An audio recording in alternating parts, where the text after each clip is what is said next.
சற்று முன்பு கிடைக்கப்பெற்ற ஒரு முக்கியமான மற்றும் பரபரப்பான தகவல் ஒன்று மக்களே. காணொலியை முழுமைக்கும் பாருங்க. கரூரில் நடந்த 41 பேர் உயிரிழப்புக்கு நீதிமன்றத்துடைய அதிரடியான தீர்ப்பு. குறிப்பாக விஜய்க்கு வந்த நல்ல செய்தின்னு கூட சொல்லலாம்.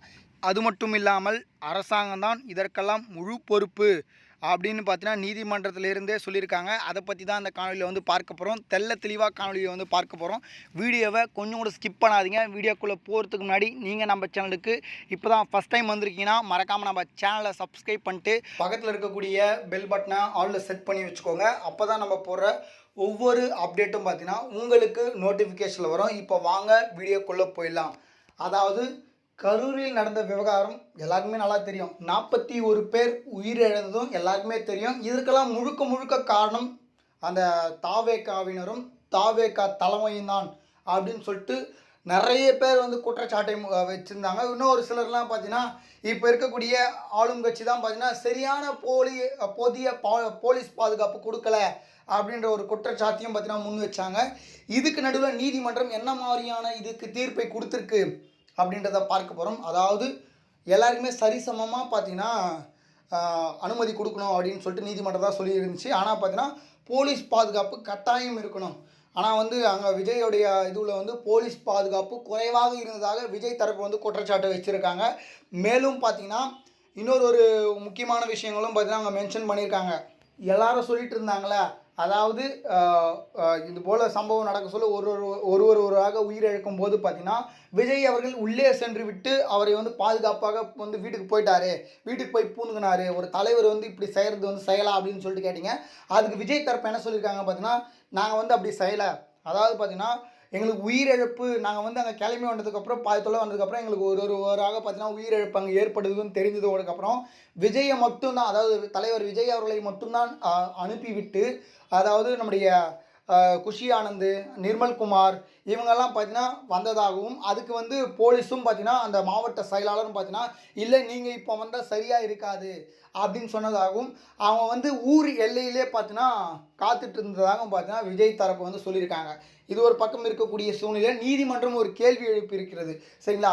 உடனே பார்த்தீங்கன்னா எதுக்கு, அதாவது 1 மணிக்கு முதலமைச்சர் வராது. அதுக்கப்புறம் பார்த்தீங்கன்னா உடனே பார்த்தீங்கன்னா தனி நீதிபதிகள் கொண்ட இது பார்த்தீங்கன்னா அங்கே நியமிக்கப்படுகிறது. அதுக்கப்புறம் பார்த்தீங்கன்னா 41 பேருக்கும் எப்படி உடனடியாக பார்த்தீங்கன்னா உடல் குறாய்வு செஞ்சீங்க அப்படின்ற ஒரு கேள்வியை அங்கே முன்வைக்கிறாங்க. 41 பேருக்கு உடல் குறாய்வு செய்வதற்கு பார்த்தீங்கன்னா போதிய டாக்டர்ஸ் அப்படி எங்கே கிடைச்சாங்க உங்களுக்கு? சரிங்களா? அது மட்டும் இல்லாமல் ஒரு உடலை உடல் குறாய்வு செய்யணும்னா கிட்டத்தட்ட ஒரு 2 மணி நேரம் ஆகும் அப்படின்ற மாதிரி சொல்கிறாங்க. அந்த கணக்கு எடுத்துக்கினாலும் 1 மணிலேருந்து உடல் குறாய்வு செஞ்சாங்கன்னு வச்சுக்கலாம். விடிய காலைக்குள்ளே பார்த்தீங்கன்னா 41 பேருக்கும் உடல் குறாய்வு எப்படி செஞ்சீங்க அப்படின்ற மாதிரி சொல்கிறாங்க. ஆனால் பார்த்தீங்கன்னா அதுக்கு அரசாங்க தரப்புலேருந்து என்ன சொல்லப்பட்டிருக்கு அப்படின்னு சொல்லிட்டு பார்த்தீங்கன்னா, இல்லை அங்கே கேம்பெயினுக்கு டாக்டர்ஸ் வந்திருந்தாங்க, அவங்கள வச்சு நாங்கள் செஞ்சோம், உடல் குறாய்வு செஞ்சோம் அப்படின்ற மாதிரி சொல்கிறாங்க. உடல் குறாய்வு என்பது பார்த்தீங்கன்னா சந்தேகத்துக்கு உட்பட்ட யாராவது இறந்துருந்தால் அவங்களுக்கு பார்த்தீங்கன்னா உடல் குறாய்வு செய்வாங்க. அதாவது அவங்கள கழுத்து நெரிச்சு கொண்டு இருக்காங்களா, இல்லை ஏதாவது கொடுத்து சாப்பிட்டு அதில் மூலயமா இறந்துருக்கிறாங்களா, இல்லை மயக்க மருந்து இது பண்ணி, இல்லை மெதிப்பட்டு அடிப்பட்டு அது போல் இறந்துருக்காங்களா அப்படின்னு சொல்லிட்டு உடல் குறாய்வில் நல்லா தெரிஞ்சிடும். ஆனால் பார்த்தீங்கன்னா உடல் குறாய்வை மறைக்கக்கூடிய நிகழ்வாக இருக்கே அப்படின்ற மாதிரி பார்த்தீங்கன்னா நீதிமன்றத்துடைய குற்றச்சாட்டாக இருக்குது. இது பார்த்தீங்கன்னா மொத்தமாக பார்த்தீங்கன்னா ஒரு திட்டமிட்ட சதி அப்படின்னு கூட சொல்கிறாங்க. ஆனால் இதுக்கு முழுக்க அரசாங்கமும் பொறுப்பா அப்படின்னு சொல்லிட்டு கேட்டீங்க. கொஞ்சம் பார்த்தீங்கன்னா அரசாங்கம் பக்கமும் பார்த்தீங்கன்னா பொறுப்பு இருக்கிறது. விஜய் அவர்களும் சின்ன தப்பு செஞ்சுருக்காரு அப்படின்னு சொல்லலாம். ஏன்னா விஜய் அவர்கள் அந்த இடத்துல நின்று இருக்கணும். அதுதான் அவர் செஞ்ச தப்பு. நிற்காமல் போயிட்டார். நின்று இருந்தால் கொஞ்சம் இதோட பார்த்தீங்கன்னா நிலைமை கொஞ்சம் இன்னும் நல்லா இருக்கிறதுக்கான சான்சஸ் இருக்குது. மக்களோட பார்த்தீங்கன்னா ஒரு தலைவர் நின்று இருக்கணும். இன்னொன்று அரசாங்கம் பக்கம் என்ன தப்பு அப்படின்னு சொல்லிட்டு கேட்டிங்கன்னா, போதிய கொஞ்சம் போலீஸ் பாதுகாப்பு இன்னும் கொஞ்சம் இன்க்ரீஸ் பண்ணி கொடுத்துருக்கலாம் அப்படின்னு சொல்லிட்டு மக்கள் எல்லாம் பார்த்தீங்கன்னா எதிர்பார்த்துருக்காங்க. அதாவது பார்த்தீங்கன்னா விரும்புகிறாங்க, இன்னும் அதிகமாக போலீஸ் பாதுகாப்பு இருந்தால் நல்லா இருந்திருக்குமே அப்படின்னு சொல்லிட்டு. ஆனால் பார்த்தீங்கன்னா ஒரு இதுக்கு கூட பார்த்தீங்கன்னா இது அஃபிஷியலாக பார்த்தீங்கன்னா பதில் சொல்ல முடியல.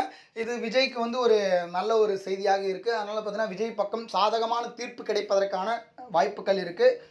பொறுத்திருந்து பார்ப்போம். இது போல் அரசியல் சார்ந்த உண்மை நிலவரங்களை நீங்கள் இன்ச்சு பை இன்ச்சு தெரிஞ்சுக்கணும்னு நினச்சிங்கன்னா நம்ம சேனலை மறக்காமல் சப்ஸ்கிரைப் பண்ணி வச்சுங்க.